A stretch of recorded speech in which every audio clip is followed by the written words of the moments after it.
My wife dropped the bombshell that she suddenly wants to close our marriage, just as soon as I'm starting to flourish and meet people. Me, 28 male, and my wife Ashley, 30 female, have been together for 4 years, married 3, and open for 2.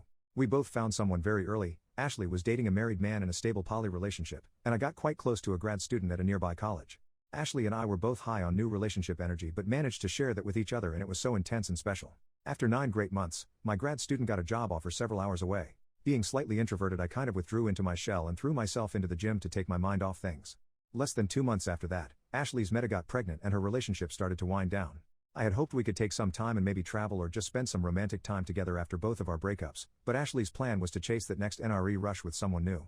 But she wasn't matching with anyone that she could really connect with. She started seeing more people more often. Then she scheduled a date with a new guy on Saturday night, which had always been our date night. We argued and she ended up not going out with either of us that night. She insisted we change our date night to Thursday because Friday and Saturday were better for her other partners, especially if they wanted to do an overnight. All this caused me to spiral a bit and I was practically living at the gym, with no real enthusiasm for dating for a few months. The upside was I lost 35 pounds and really pumped my arms and upper body up. One of my friends, Keith, from the gym talked me into working at one of his clubs on Friday and Saturday as a barback since they were crazy busy. It's a mixed crowd LGBTQ+ with a big dance floor and a drag show. By the 3rd week, I was bartending and the MC had made teasing me and grabbing my booty part of her act. I started getting hit on, which boosted my confidence and went from introverted to the other end of the scale. After about 3 months, I noticed Ashley making snide remarks about my working and staying out all night, as I think she was a bit annoyed or jealous I was having such a good time. She was still getting dealt crappy cards from a stacked deck, as she put it, rarely getting more than 3 to 4 dates from any one guy before ending it or getting ghosted. Meanwhile, I'm going to after parties or hooking up and not getting home much before the sun comes up. Then came the big storm. 1. I knew I was going to hook up with a regular at the bar and not be home, so I texted Ashley that I was having an overnight and wouldn't be home till the next morning. I get a lengthy text about how I ruined the mood on her date and ruined things, and the next day had a big argument. 2. Ashley had told me she was doing an overnight on Friday, so after work, I invited a few people to the house. Ashley had a fight with her boyfriend and came home early to find me in the hot tub with 3 exposed women. 2 were lesbians, but the picture didn't reflect that. 3. Ashley and her date decided they wanted to see the drag show on Saturday. It was a packed house. We had 3 bachelorette parties in the house that were in rare form. I was helping the barback clear empties from the tables, and the MC and one of the other divas were giving me the business, which only egged the bachelorette groups to get handsy as well. As busy as it was, I never saw Ashley, but Kevin did, and saw her leave in a huff with a bewildered date in tow. The day after she came to the club, Ashley said we needed to close the relationship and work through some issues. We talked about a few of them, mostly me not being available on the weekends and not prioritizing our relationship. I had to remind her that she was the one who prompted us to move our date night from Saturday to Thursday to accommodate her boyfriend's schedules.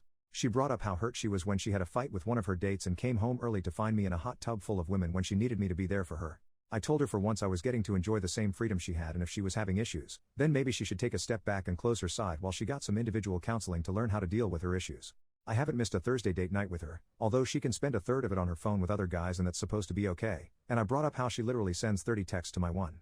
Last night she brought it up again and I said if she wanted to close we could close, but it would be permanent. No dating or online flirting. She would have to delete all her dating apps and Snapchat, all her phone numbers of past hookups, everything. I made it clear if we went down this path, then the next time she wanted to so much as have dinner with another man alone, it would be as a single poly woman. Obviously, she didn't like my idea and said it was unfair, and personally right now that isn't something I want either, but I'm not going to just let her pour cold water over my side to appease whatever is going through her head right now.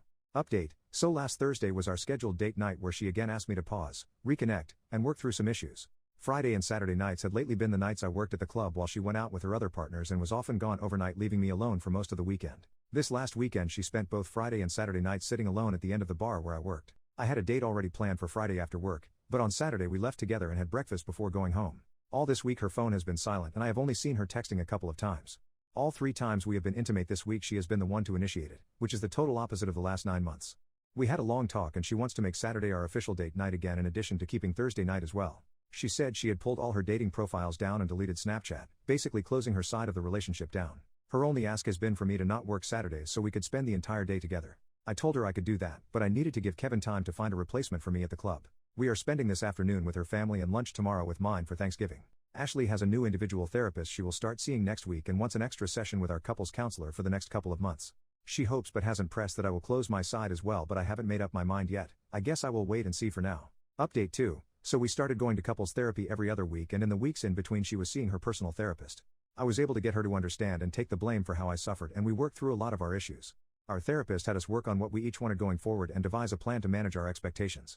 Some of the rules were made to manage NRE and respect each other. These were not boundaries that could be pushed but rules that had serious consequences. Either close permanently or separate pending divorce proceedings. 1. Thursday and Saturday were our date nights. No phone calls or texts with other partners. 2. On nights we were home together there would be no texts after 7 p.m. 3. Each of us was allowed 2 dates per week with other partners. 4. No phones are allowed in the bedroom. 5. No hosting partners at our house. 6. All partners will be informed of these rules and be expected to honor them. We spent about 6 weeks rebuilding our relationship and trust. I had one person I was seeing but she was still closed for the most part. A month ago, in one of our sessions, she asked if I was comfortable with her seeing people again and I said I was okay as long as she followed what we had talked about. She started talking to Fred, and they went out a couple of times and made love on the second date. No overnights yet and they have both been good about texting per our agreements. Last week Ashley said a friend of hers was going to be in town on Saturday and she wanted to have dinner with him. I asked if that was how she wanted to spend date night and she said just this once. She said he was just a friend and was only in town for the day so I said sure why not. Fast forward to Saturday, she is getting ready, getting dressed up really nice for just a friend. She came out of the bedroom and I got up and grabbed my jacket and keys and asked if she was ready to go. She asked what I was doing and I said we're going to have dinner with your friend tonight, right? She said that wasn't exactly the plan. I apologized and said that's what I thought she meant about having dinner with him on our date night and suggested she text him and tell him it would be 3 for dinner. After more discussion, she did send him a text that she would be unable to make it for dinner. We ended up getting a pizza delivered and talking most of the night. Sunday morning we slept in and she woke up like nothing had happened and rolled over on top of me. This week the subject hasn't come up and she has been pretty loving. Monday we have couples therapy where I'm sure one of us is going to bring it up. Hopefully, it's just a small bump in the road as we have been better together than we have been in a long time. This Saturday we are celebrating my promotion and I am surprising her with a trip overseas. Conclusion, I had high hopes but I have to admit most of you were right. Things were looking up and we, at least I, were happy, and things looked like we had moved past all the drama. But her lies kept piling up, even telling little lies that didn't mean anything. Last Sunday, Ashley said she was going shopping with her mom and would be home around 5 p.m. About 30 minutes after she left I heard her watch dinging away in the bedroom. She had left it on the charger by the bed. I called her to tell her she had left her watch and to pick up bread for dinner on her way home, but she didn't pick up, which isn't unusual when she is driving. So I called her mom and when I told her to tell my wife when she got there she seemed surprised. I chatted with her for a while and discovered they had no shopping plans. Now I checked the text messages that had been coming in on her watch. The one that stood out was from a guy named Alan, whom I didn't know, saying he was running an errand and was going to be a little late. I was composing a lengthy text message when Ashley called me back. She said her mom had forgotten about the shopping trip. I stopped her and said since Alan was running late she should come back home so we could talk. There were a few seconds of silence before she said she would be right there. When she got home I told her I had had it with all the lies and gaslighting. I told her to pack an overnight bag and to just spend the night with Alan as I needed some space to process what I needed to do next. She apologized for lying and said we needed to talk this out now and not let it fester and get any worse.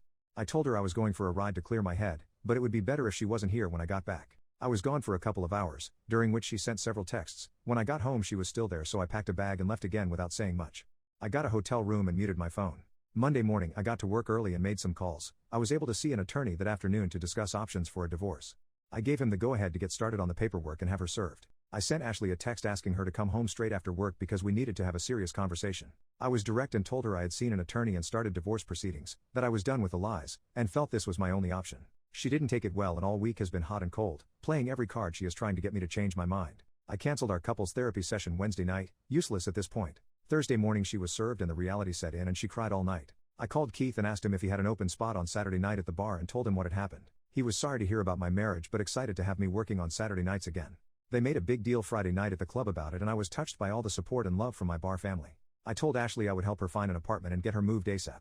I talked to my landlord and he is willing to let me make an offer on the house we have been renting. I want the divorce to be as amicable as possible but I don't want her in my life anymore. There will be times when our friends bring us into contact and I don't want it to be weird but I want to keep her at arm's length.